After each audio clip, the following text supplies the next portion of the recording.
Well, unfortunately, with the loss yesterday to the Texans, not only did Will Levis get hurt, the Titans are now out of playoff contention. We still appreciate you watching here on Titans Today, as I'm your host, Jay Sanders, and we're going to talk about, well, the latest on Will Levis and kind of what to expect with injury. And honestly, what now? You got 3 weeks left, you're not going to the playoffs, and there was some talk about Derrick Henry maybe being done in Tennessee.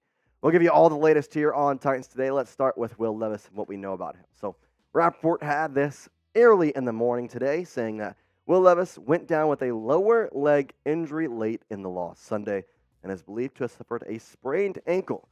Source said that the MRI will be had today, and that Levis told reporters after the game yesterday, "I'm all right. It could have been a lot worse." You could say that again. How is this a sprained ankle? Dude is bent over backwards, and on top of which, I don't want to compare it to this, but if you remember just some of the bad injuries in football, not this to extent, but Alex Smith's injury and the way people reacted, that's somewhat the way the Texans reacted after this. I mean, there was talk right away oh no, could be career ending. But homeboy said, it's a sprained ankle, I'm fine. He got up and walked off the field himself, was pissed when he got to the bench because he had to not play, and then on top of which, at the end of the game, was walking fine. This guy got bent over by 5 people and somehow sprained an ankle when his leg was turned the opposite way.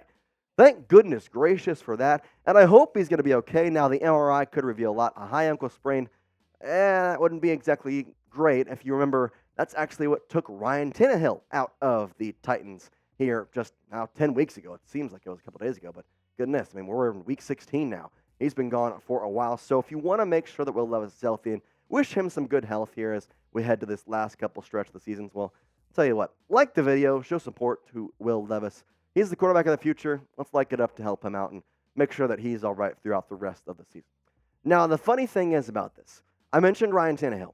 Mike Vrabel actually didn't commit to Ryan Tannehill being the starter if Will Levis is hurt.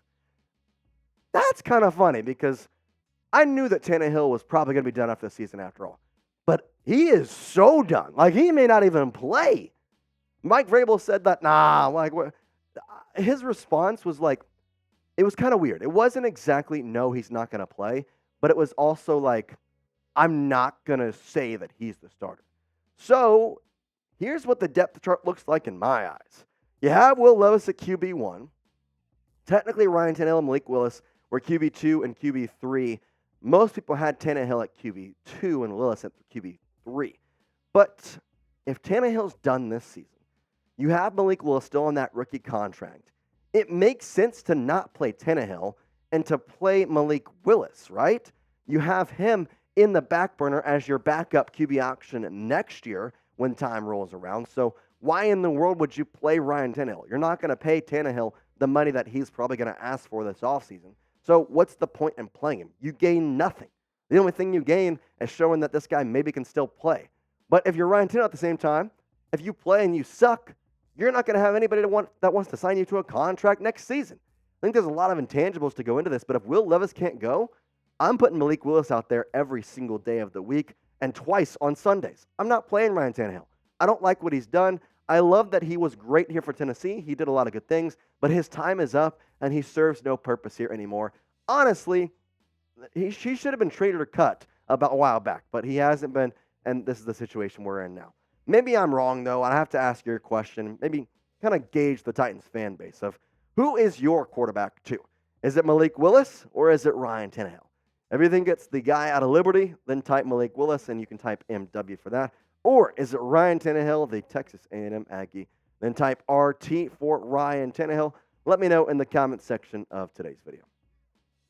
Let's dive more into the game yesterday and kind of all that went down. 19-16, final in overtime. The second overtime lost in the past couple weeks for the Tennessee Titans. And you may say the offensive line didn't do well and they're to blame, which I think is true. But there's one guy that you can look at, and there's 2 overtime losses. And he may be responsible for both of them. Nick Folk, he missed an extra point yesterday on the first touchdown. Game went into overtime. He hits that extra point. Game doesn't go into overtime. Now, the Texans may go for 2. Obviously, things happen. But at the same time, he makes the extra point. You're not talking about this right now. You're probably talking about a win. And you're saying, Jace, yeah, he missed an extra point, but what's this whole thing about he's the reason for 2 losses? Well, the 2 overtime games. Funny enough, back in week 13 against the Colts, missed extra point, loss in OT. I'm not going to say exactly this is the fault of Nick Folk because I know the missed extra point in the Colts game was because Ryan Tannehill was the holder. But at the same time, the laces weren't exactly out, and it was an extra point. In my eyes, if you're a kicker, and I say this with all sincerity, extra points should be done with your eyes closed and the laces out. Like, it should be done in your sleep. You ask Justin Tucker if he makes any of them, he's going to make every single one of those. You got to go out there. And it just sucks because you're 2 freaking points away from a completely different topic, a completely different season right now. See, if Nick Folk makes those 2 extra points, the Titans win those games. They are 7-7 and hand losses to division rivals Colts and Texans. You are second in the AFC South, 1 game back of the Jaguars, who lost last night and don't look that great over the past 4 weeks. But instead, you missed the extra points. You're 2 games back, all the way to 5-9, and you're eliminated from playoff contention. It stinks, but it's the reality of it. I'm not going to sit here and blame Nick Folk for all of it because obviously, again, there's situations that be into it, and the offensive line played terrible yesterday, so I'm not going to think that, okay, the missed extra point was the whole thing, but it just sucks because football is one of those sports where you can look at just minuscule moments that turn out to be so much bigger than they actually were at the time. It stinks, but that's the reality we live in. Now, before we move on in today's show, if you're looking to go to Titans games, you're looking to go to some basketball games, I know that with the football season kind of being a tough schedule right here, 3 games left of the season, go watch them. Tickets aren't going to be that bad, and you can go to Game Time to get your tickets as well. Plus, you're going to get $20 off your first purchase if you use code TitansChat. We'll tell you about that here in just a second. But with Game Time, it's the fast and easy way to buy tickets for sports, music, comedy, and theater events in your area. So pretty much anything you want, Game Time has you covered. If it's not the Titans, you can go watch a play or comedy event. Everything, they got it covered. You shouldn't have to worry about buying tickets with your next big event. And Game Time is going to give you the peace of mind when buying tickets. Now, their app is super user-friendly, and if you're like me and you've had some bad ticket experience in the past, well, Game Time kind of is a rejuvenation, I like to call it, because they're really user-friendly. It takes me literally 3 clicks to go get tickets. In fact, I used it this past weekend to go to a college basketball game. I literally got my tickets in 2 minutes the day before the game, and it was cheaper than anywhere else around. Plus, like I said, that code, Titans Chat, you're going to get $20 off your first purchase when you download the app and go put that in. So do yourself a favor and take the guesswork out of buying tickets with Game Time. Download the Game Time app and create an account using code TitansChat for $20 off your first purchase. Terms apply. Again, create an account and redeem code TITANSCHAT, no spaces, Titans Chat, for $20 off. Download Game Time today. Last minute tickets, lowest price guarantee. Let's talk about King Henry. Is he done in Tennessee? Well, I think it's a question we have to ask now. Titans are going to be out of the playoffs, and he's a free agent. So the question was asked to Derrick Henry yesterday. Do you feel like your time in Tennessee is winding down? I didn't like his response. Definitely today, you had that feeling, referencing that it could be the end of his career with the Titans. I had hope of kind of slipping in there, talking about the playoffs, and then being eliminated with 3 games left. I've been here my whole career. Definitely wanted to go out strong. And he actually also said that that's not going to be the case. Definitely wanted to go out strong. That was the one I want to focus on. That doesn't sound good at all because wanted to go out, meaning I'm not going to be here, meaning I've made my decision. I don't think he'll be a Tennessee Titan next year, which stinks because his statistics with the Titans in his career are something of legends.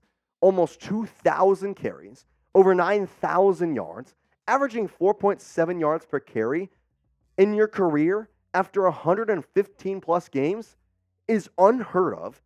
88 touchdowns on top of that. It's hard to swallow, to be quite honest with you. I mean, Derrick Henry has been the guy in Tennessee since 2018. I mean, this man coming out of Alabama was the tip-top shape of running backs.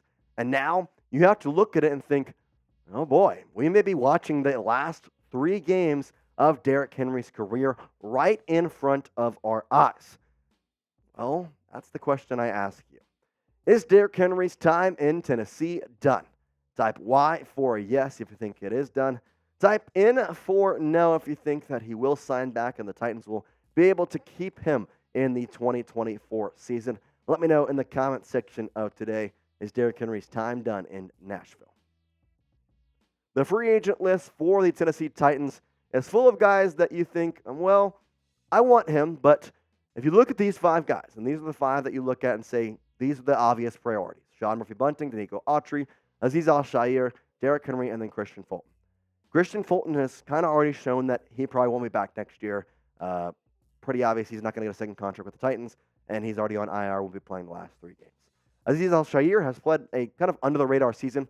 I expect the Titans to spend some money on him, given they have a ton of cap space, closing in on $100 million. Danico Autry has had 9 sacks this year plus. He's been amazing. I'm thinking they'll sign him back. And then Sean Murphy-Bunting, getting up there in age, but overall a solid corner. I think they'll keep him. But there's an obvious priority in here, and it's Derrick Henry. The problem is Derrick Henry also has the choice to leave the Titans. This isn't a one-way street where if the Titans want him back, he's going to come back. Now, you can throw a blank check at him and say, hey, sign this, whatever you want on it. But the problem is he still has that decision of, do I want to stay in Tennessee?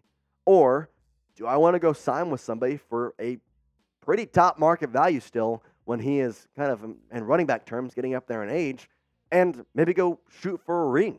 I'm not going to say Tennessee can't do that as well, but you have to kind of ask of Derrick Henry, does he trust the Titans to go out and perform better next year? Does he trust this team to have Will Levis in a second-year slot and have the draft picks they're going to attain this year and make that into a playoff caliber team, into a Super Bowl caliber team?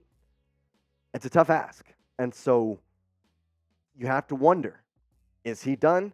Is he starting to think about it? And the quote that he had is something that I don't think rubs the right way.